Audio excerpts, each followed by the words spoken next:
Hello hello నవ్య, hello. ఏం చేస్తున్నావు? Friend call వస్తే మాట్లాడుతున్నాను. రేపు ఎగ్జామ్ పెట్టుకుని ఫోన్లేంటి? ఎగ్జామ్ నీ ఫ్రెండ్ వచ్చి రాస్తుందా? మీ అమ్మ నిన్ను మెచ్చుకోవాలన్నా, మీ అమ్మ పేరు నువ్వు నిలబెట్టాలన్నా డిస్టింక్షన్లో పాస్ అవ్వాలి. నువ్వేమో ఇలా టైంపాస్ చేస్తున్నావు. నువ్వు చేస్తుంది కరెక్టా? కరెక్టేనా? రూల్ స్టిక్ పట్టుకుని చదువు అని చెప్పడానికి నువ్వేం చిన్నపిల్లవు కాదు. 100 out of 100 రాకపోతే మీ అమ్మ కాదు, ముందు నేను ఒప్పుకోను. టైం వేస్ట్ చేయకుండా ఎగ్జామ్కి బాగా ప్రిపేర్ అవ్వు.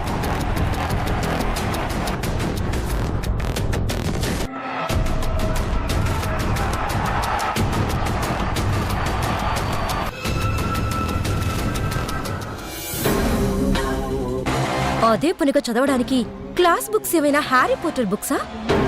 ఎంత చదివినా నా బుర్రకెక్కదు. అది వీళ్ళకి అర్థం కాదు. ఛ!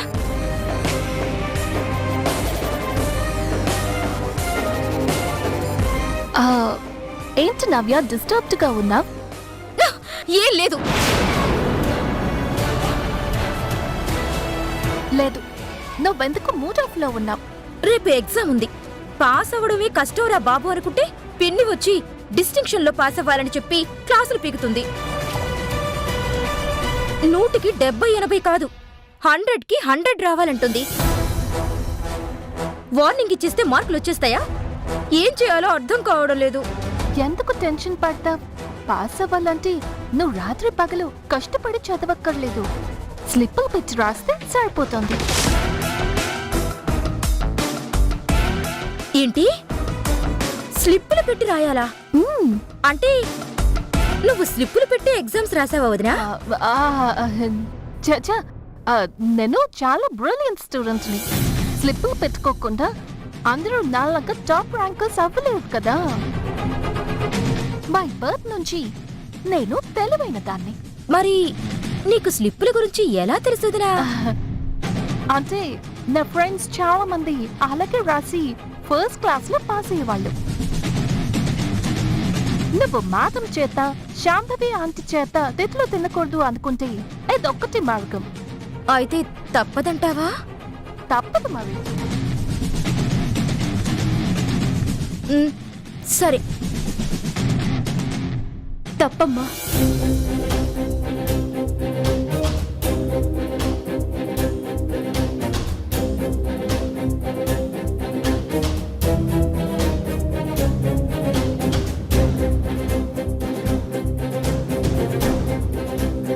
మీరందరిలా చేయకూడదమ్మా.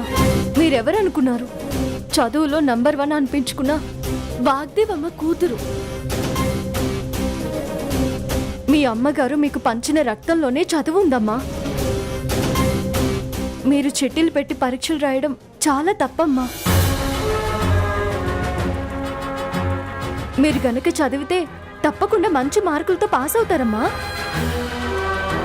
మనసు పెట్టి చదవండి. అలాంటి తప్పులు మాత్రం చేయకండమ్మా. ఏయ్, మా తప్పుల గురించి చెప్పేంత పెద్దదాని అయిపోయావా నువ్వు? నేను అమ్మాయి గారికి చెప్తున్నాను. ఏయ్, నవ్యకు చెప్తే ఏంటి, నాకు చెప్తే ఏంటి? పేషెంట్ కి మందులు వేసే చోట నర్సింగ్ చదివి మాకు చదువు గురించి చెప్తున్నావా? తగదు నమ్మా అంటూ అన్ని చోట్ల వేలు పట్టుకు వెళ్ళెక్కడి నుంచి.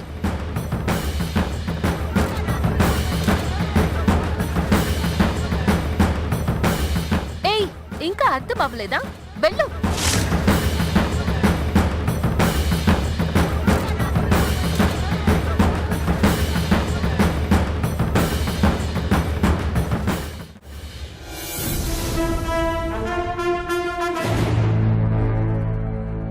హెయిర్ లోంచి తీస్తున్నట్టు తీయకుండా హెయిర్ సర్వ్ చేసుకుంటున్నట్టు అటు ఇటు చూసుకుని నెమ్మదిగా తీసుకుని చూసుకో.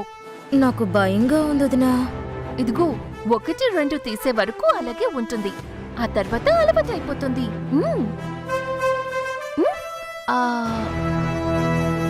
అదేంటక్కా, నవ్యని నువ్వు రెడీ చేస్తున్నావు? ఎగ్జామ్ రాయడానికి వెళ్తుంది కదా, ఇలా అయితే తనకి కంఫర్ట్ గా ఉంటుంది. అంటే స్లిప్పులు రెడీనా? మరి తెలివిగా ఎక్కడ ఎలా సెట్ చేశానో నీకు తెలుసా? చూడు.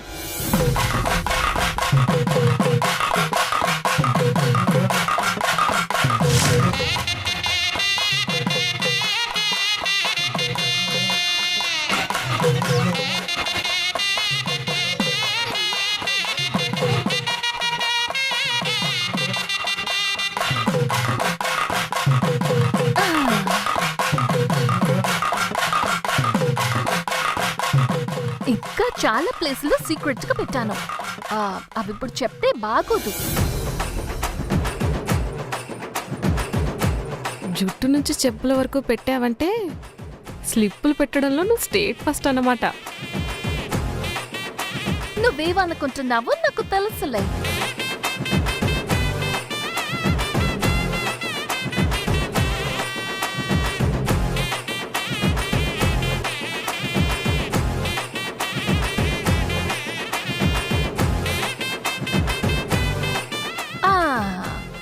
కంప్లీటెడ్.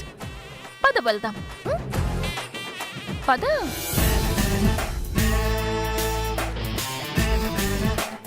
నాకు టెన్షన్ గా ఉంది వదినా. దేవుడున్నదెందుకు? మనల్ని కాపాడటానికి కదా.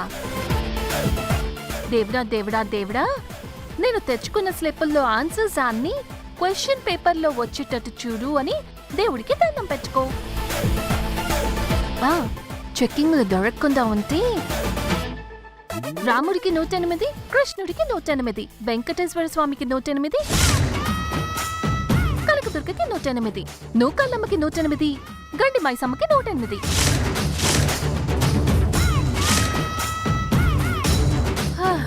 పోచమ్మ తల్లికి 108 కొబ్బరికాయలు కొడతానని మొక్కుకో. గుర్తుంటే ఆంజనేయ స్వామికి, సాయిబాబాకి కూడా 108 కొడతానని మొక్కుకో. అంతమందిగా? జాబ్ కి అందరూ అప్లై చేస్తే కొందరికి కాల్ లెటర్స్ వస్తాయి. అలాగే అందరికి మొక్కితే కొందరైనా జాలిపడి నీకు హెల్ప్ చేస్తారు. నీ తొక్కల స్ట్రాటజీ ఏడ్చినట్టే ఉంది. అన్నేసి కాయలు కొడితే దేవుడు ఊపిరాడక ఇబ్బంది పడతాడే. నువ్వు పద నవ్య. All the best.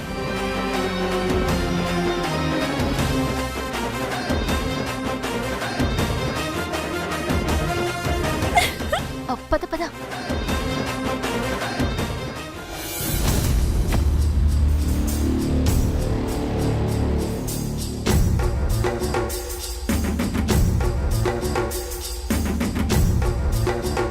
ఎగ్జామ్ రాయడానికి వెళ్ళిస్తాను. ఓకేదా, don't be confused. Do your best. Okay. All the best అక్క. Thank you. ఒక్క నిమిషం అమ్మాయి గారు.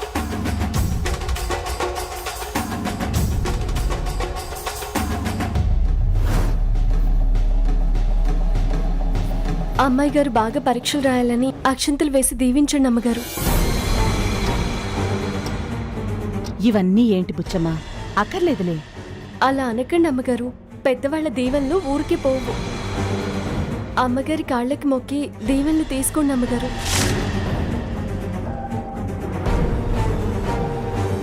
రండి. ఆశీర్వాదం తీసుకోవడానికి ఆలోచిస్తున్నారేంటి? తీసుకోండి.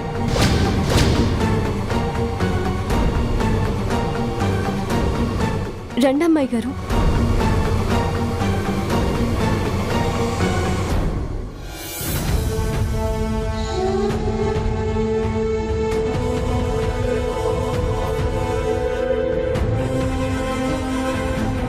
God bless you.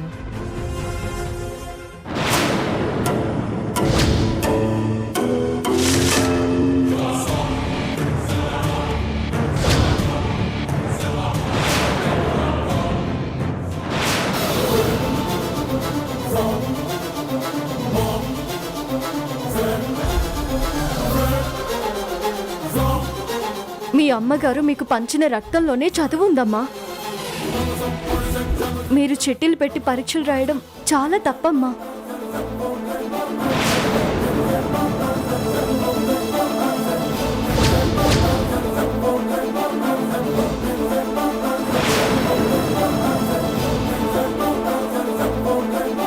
ఏంటిది?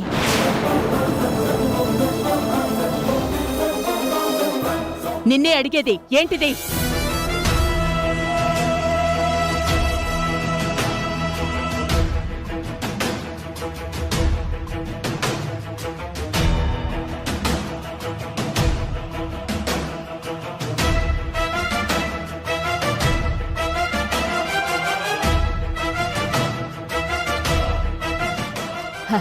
ఎగ్జామ్ రాయడానికి స్లిప్ తీసుకెళ్తున్నావా? చదువుల తల్లైన వాగ్దేవి కూతురు అయ్యుండి స్లిప్పులు పెట్టి ఎగ్జామ్స్ రాయాలనుకుంటున్నావా?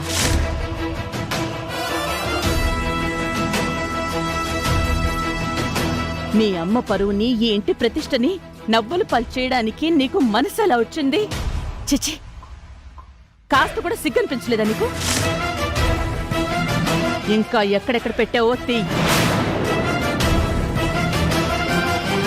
నువ్వు తీస్తావా లేక నన్ను తీయమంటావా? పిన్ని, నేను Shut up! Shut up! Take it out!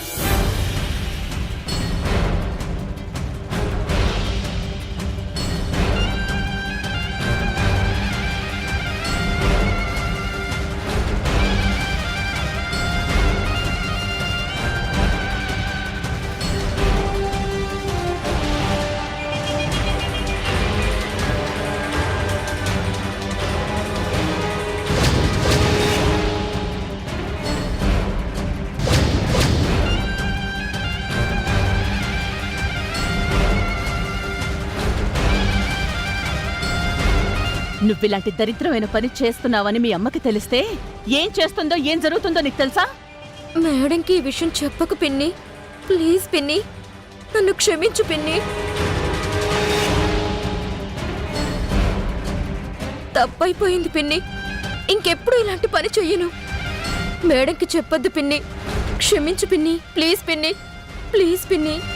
నేను చూశాను కాబట్టి క్షమించమని బ్రతిమాలుతున్నావు. అదే ఎగ్జామ్ హాల్లో ఇన్విజిలేటర్ కో చెకింగ్ స్క్వాడ్ కో దొరికితే మా అక్క వాగ్దేవి పేరు, పరువు, ప్రతిష్ట అన్నీ గంగలో కలిసిపోయి ఉండేది. మేమందరం తలదించుకోవాల్సి వచ్చేది.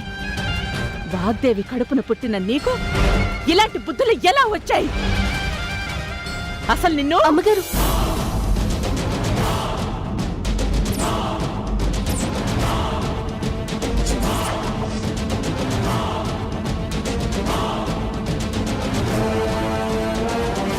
పొరపాట్లు ఎవరైనా చేస్తారు. ఏదో తెలియక చేసింది. అమ్మాయి గారిని ఏం అనకండి అమ్మగారు. తప్పుకో బుచ్చమ్మా. మీరు కోప్పడితే అమ్మాయి గారు భయపడి పరీక్షలు సరిగా రాయలేరు అమ్మగారు. పరీక్షకి వెళ్ళడం ఆలస్యం అవుతుంది. దయచేసి అమ్మాయి గారిని పంపించండి అమ్మగారు.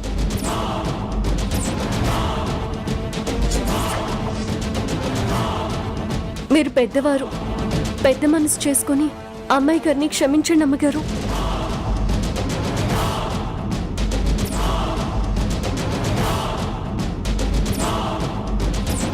వెళ్ళి నీకేం వచ్చో రాసిరా. వచ్చాక నేనేం చేయాలో అది చేస్తాను.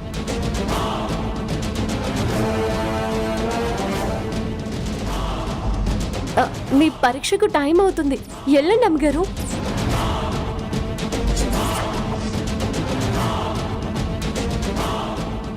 ఆగో.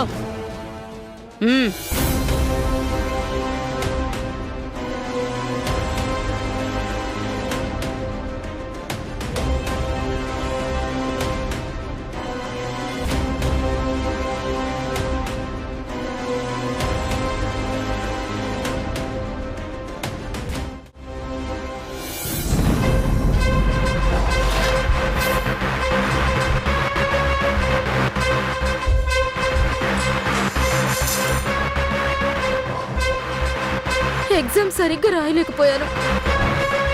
సబ్జెక్ట్ ప్రిపేర్ అవ్వలేదనుకోవడం కన్నా పిన్ని తిట్టిందన్న టెన్షన్తోనే తెలిసిన ఆన్సర్స్ కూడా బాగా రాయలేకపోయాను.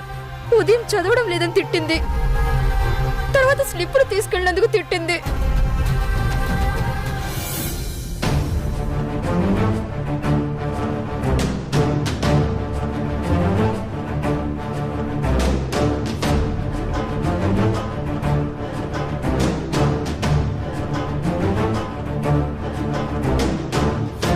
ఏమైంది నవ్య? ఎందుకు ఏడుస్తున్నావు? ఎందుకు ఏడుస్తున్నావు నవ్య? ఎగ్జామ్ సరిగ్గా రాయలేదా? చెప్పు నవ్య. ఎగ్జామ్ ఫెయిల్ అయిపోతాను. పిన్ని తిడుతుందనే భయం కన్నా మేడంకి చెప్పేస్తుందని భయంగా ఉంది.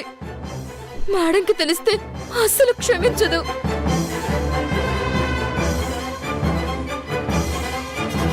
అసలు పిన్ని నన్ను తిట్టడానికి కారణం నువ్వే. వద్దని చెప్పినా నా చేత బలవంతంగా స్లిప్పులు పెట్టించావు. ఈ విషయం మేడకు తెలిస్తే చంపేస్తుంది. స్లిప్పుల విషయం నీకు నాకు తప్ప ఇంకెవరికీ తెలియదు. నిన్ను పట్టించిన దాన్ని వదిలేసి అయినా నన్నంతవేంటి?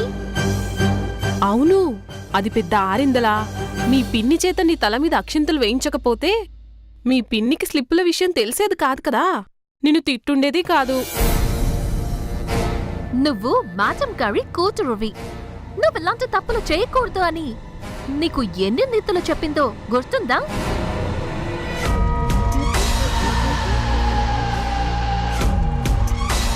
అది ఓ పని మనిషి అన్న విషయం మర్చిపోయి నీకు నీతులు చెప్పడం ఏంటి అసలు? నీకు క్లాసులు పీకే రేంజ్ దాంది. దాని స్థాయి అంటూ మర్చిపోయి మన విషయాల్లోనూ మన ఇంటి అన్ని విషయాల్లోనూ తలదూర్చడం ఏంటి? ఆల్రెడీ మీ పిన్ని దగ్గర మీ పెద్దమ్మ దగ్గర మంచిదాన్లా పేరు సంపాదించేసుకుంటుంది. ఇంకా ఎక్కువ మార్కులు సంపాదించడానికి నీ గురించి మీ పిన్నికి చెప్పేసుంటుంది. దూపాలు వేయడాలు, దీపాలు వెలిగించడాలు, వ్రతాలు చేయించడాలు. అబ్బబ్బబ్బబ్బబ్బబ్బా! ఒక్కటేంటి, ఈ ఇల్లు తనదే అయినట్టు తనకే అన్ని విషయాలు తెలిసినట్టు అన్నిట్లో తలదూరుస్తూ పెత్తనం చలాయిస్తుంది. మన మంచితనాన్ని అలుసుగా తీసుకుని నీకు నీతులు చెప్పడానికి రెడీ అయిపోయింది. ఇన్నాళ్ళు నీకు చెప్పింది రేపు మరొకరికి చెప్తుంది, ఆ తర్వాత అందరికీ చెప్తుంది. నువ్వు కాబట్టి ఊరుకున్నావు. అదే నాకు చెప్పుంటే నువ్వే వెతివే నాకు చెప్పడానికి అని దాని పళ్ళు రాలగొట్టుండేదాన్ని.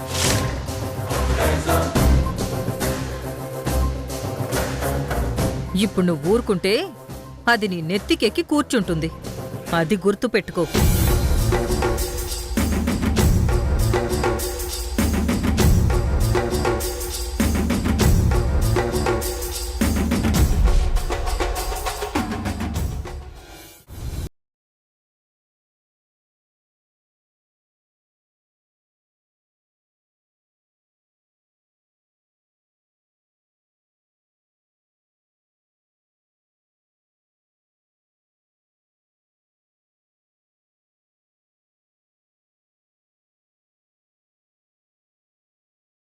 రాస్తే నీకెందుకు, రాయకపోతే నీకెందుకు?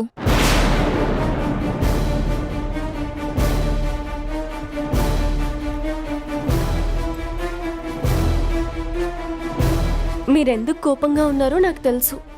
మీ పిన్ని గారు తిట్టారనే కదా. పెద్దవాళ్ళు కదా, మీరు అలాంటివే మనసులో పెట్టుకోకండి. నోర్ముయ్.